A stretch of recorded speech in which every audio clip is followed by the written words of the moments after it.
In this video, we are going to reinstall all of the bobbin area parts into this early model Singer 99. That means we'll install the bobbin case positioning bracket, the bobbin case. We'll get the feed dogs in and set them to the right height, add the slide plate and the needle plate. We have a lot to do. Let's get started.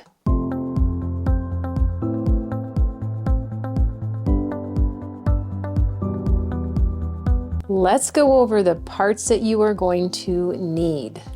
You will need the bobbin case itself, the little tension spring for the bobbin case. It is held on by two tiny little screws. One just holds the spring on and the other one is adjustable, and that's how we set the tension on our bobbin case. So you will need that. For the bobbin case positioning bracket, you have the body of the bracket itself. For my model of 99, it is held down to the machine with this screw here. So if you have one like that, you'll need the screw. The little lever, this is what pops the bobbin itself out of the machine for us. There's a lever and a spring that goes with it. And this funny little screw that holds the spring and the lever all to the body of the positioning bracket. It should have a long shoulder with a little slot at the top. Then we have a cushioning spring. This is what the bobbin case is going to bounce up against. It's held on with a tiny little screw. And finally, this coiled spring, which we will be adding a new felt to, that's going to keep our race oiled. So I think what we'll do is go ahead and get the hard part out of the way and put the bobbin case positioning bracket back together.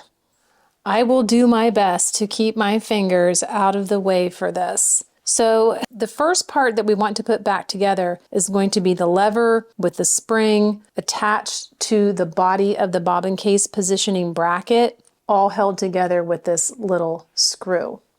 Well, I had this all back together and I checked the footage, and when I was explaining this portion, all of it was very blurry because my hands were in the way. So hopefully they will not be in the way this time. First step that we're going to do to reassemble this bracket here is we're going to use these three parts: the positioning bracket itself, the little lever, the releasing lever for the bobbin, and the little spring. What I want you to notice is on this side of the bracket itself, there's a little cutout. On the spring, you have two little arms sticking up, one that's shaped like an L and one that just stands straight up. The one that stands straight up eventually will be nestled into the bracket right in that little cutout. We're going to wrap the arm, the L-shaped arm, around the bracket like this, so it's going to set like that. You're going to push the spring up a little bit,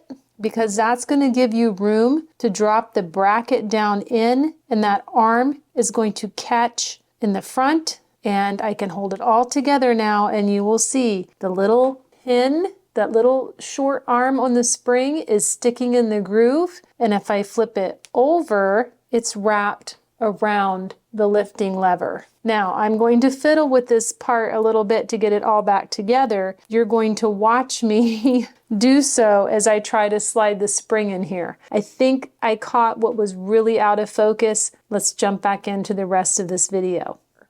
Now that can be fiddly, but we're not done with the fiddly bits here. We have to slide this screw in, and what you'll notice is part of the screw isn't threaded, only the end is. The part that isn't threaded is more like a pin. It operates like a pin for all of this to rock back and forth on. So I'm going to want to drop it down in this little hole here, and then I'm going to have to work that spring so that I can get it all the way through the body of this bracket as well as the center of the spring. And look, came apart. But I got that in. Let's start over. So I have it apart again. And the last thing I want to do is waste your time, but I want you to see this isn't always the first try and everything goes perfectly. It's really not. And I don't want you to get frustrated when it doesn't work perfectly for you. So I've raised up my spring on the back side of the lever and I'm guiding the positioning bracket in so I catch the tail of the spring on the front side. It's all together, and I just have to get the screw in, and it needs to go through the spring. I'm going to check up close and see if I've got it. I think I have it. And the little L part of the spring that wraps around the back, I've sort of pushed it down now. So first I raised it up, but now I'm pushing it down so that everything lines up. The center of the spring is lined up with the hole, and maybe there, it just went through. It's exactly where it needs to be. I'm going to kind of just wiggle it a little bit, make sure everything's positioned. I'm pushing on the end of this a little bit when I do that. Okay, it's in as far as it will go. Now all I have to do is screw it in the rest of the way. So tiny little screwdriver, and I'm screwing that down. And there, I'm just checking the springiness, making sure everything's in position. It is. Now what I'm going to do is I'm going to take my cushioning spring, and it's going to go, the hole here is going to line up with the hole here. And I'm just going to kind of slide it like this because there's a little hook here that needs to catch right here. So I'm going to slide it on, and then my other little tiny screw here is going to go in this hole. I'm going to try my magnetic tip screwdriver. Maybe that is going to be more friendly to me today. Slide my cushioning spring back into place, line up the hole, and let's see. Don't you love the tiny little screws? If you're not worried about losing them, you cannot see well enough and your fingers are too big to get them in where they need to go.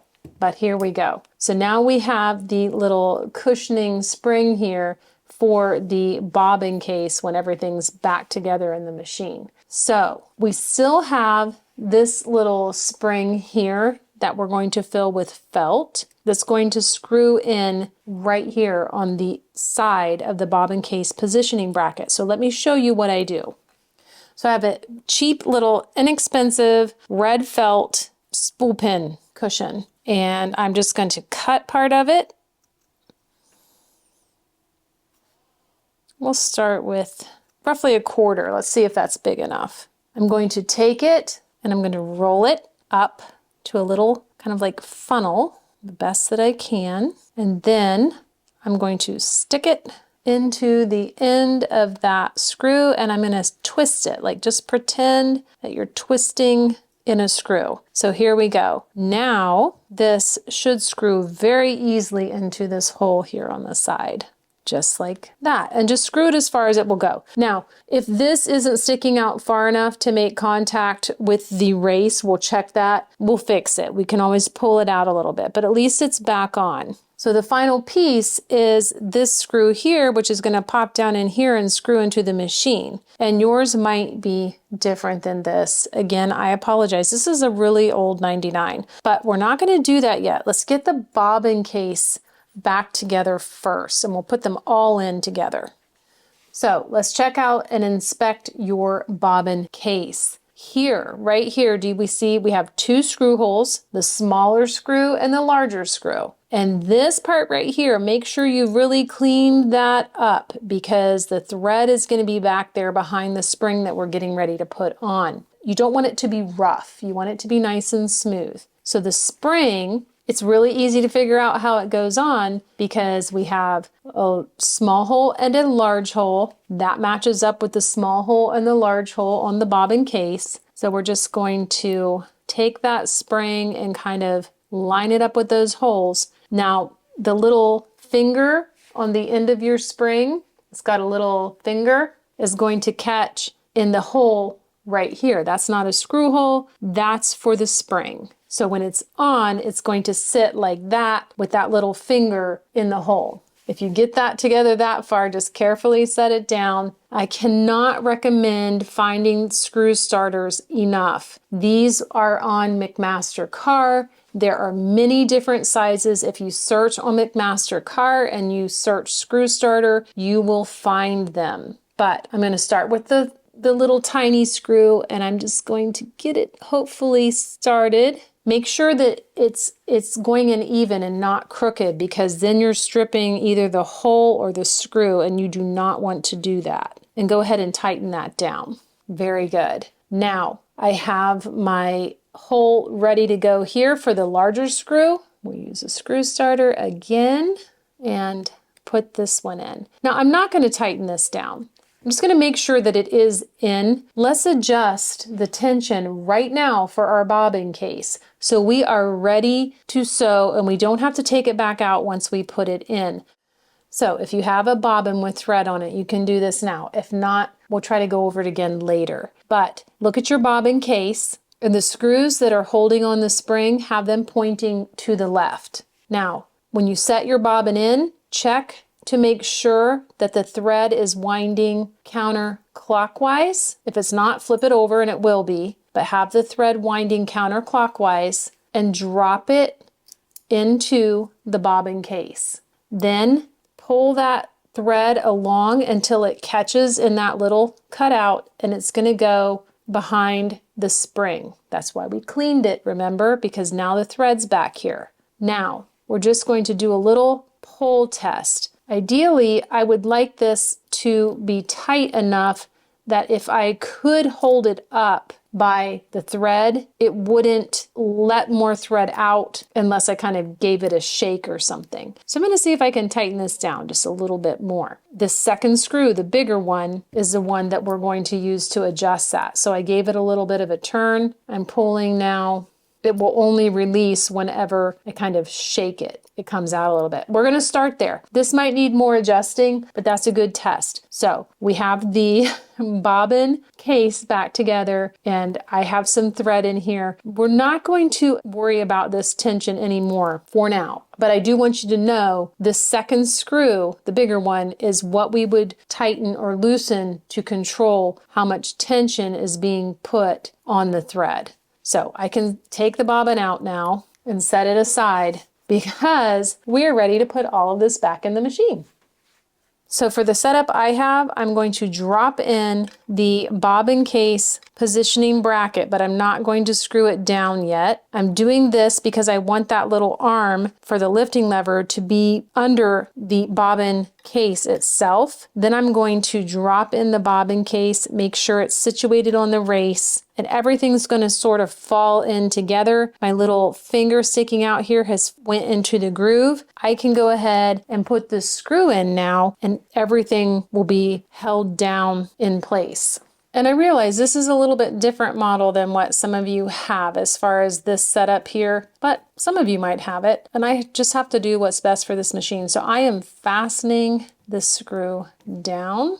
Everything is back together. If you need to adjust the tension on your bobbin case, you should still be able to get a screwdriver in, even though it's kind of a weird angle, and adjust that tension spring for your bobbin case. So if I drop the bobbin in now, my bobbin releasing lever here pops it up for me. So that's good to go. So I'm going to give this a spin. I'm checking to make sure everything's still rotating nice and free. It is. And if you can see, my little felt isn't quite making contact with the race, maybe just a little bit in one spot. So I'm going to pull that out a little bit further. I think maybe with a pair of tweezers, just kind of giving it a little tug.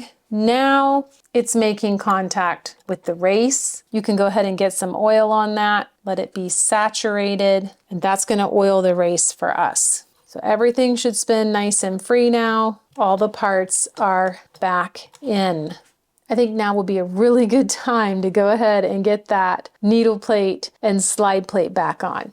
So first thing I'm going to do is put the little spring back in. I saved that screw head I snapped off, but we are going to tell it goodbye, and we're going to use the new, to me, screw. I don't know if you guys remember this, but I had to re-tap the hole for this screw. So I'm just going to get that screw started, hopefully, and I just want to snug it down. So we're going to put the slide plate on first, now that we have the spring back in place. Now, a couple tips. Apply a little oil in that little track where the spring is going to run, and you also will not hurt anything by putting a little oil where the edges are going to be gliding. The way that it goes back on, this little divot here is pointing towards the end of the machine. You're going to kind of slide it on at an angle. You want to make sure you catch both of these little wings sticking out here. And as soon as you know you've caught it, you should be good to go. And then this should slide nice and free for you. This one's a little bit stiff, but I'll work it a little bit and it will slide nice and free. You might have to fidget with it just a little bit. If you feel like it's wobbling, make sure you tighten down that screw enough. Now we can put the feed dogs back on. And we can go ahead and set the height when we do this. You remember the feed dogs just kind of drop into that cutout like that. And then the screw's going to go in underneath. So my handy dandy screw starter, making sure I have everything lined up. I just need to get the screw started, but I'm not going to tighten it down all the way till I check out the height of my feed dogs. So it's just kind of snug, but I want to put my needle plate back on before I check the height of those feed dogs. Now I can drop on my needle plate and 2 screws, and since we already positioned the feed dogs within the needle plate, we're not worried about any position other than the height of the feed dogs. I'm just going to tighten these down.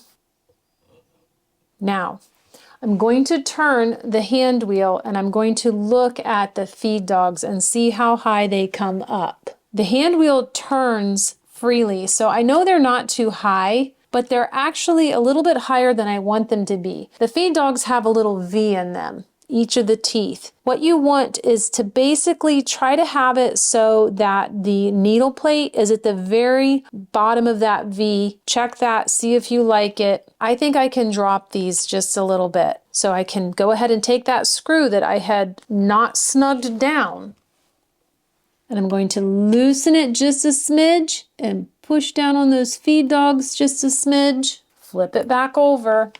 Let's check them now. Spinning the hand wheel. That I like better. I can see when the feed dogs come up. I see the bottom of the V in the feed dog. And it's just about in line with the needle plate. It's going to be higher in the back always and lower in the front. But I think I like this. So I'm going to leave it that way. If you have them too high, you won't be able to turn your hand wheel. So find the setting that's as close as you can to the needle plate being at the bottom point of that V, and you should be good to go. So it feels like we're getting close, doesn't it? In the next video, we will put the tension assembly back on this machine and the nose plate, and we can go ahead and sort of check out our tensions and see if it's set semi-properly. Then we will put the bobbin winder on and get the electrical on. I thank you everyone who's been following along. Don't forget to subscribe if you haven't already. Give this video a thumbs up if you thought it was helpful, and I will see you again really soon.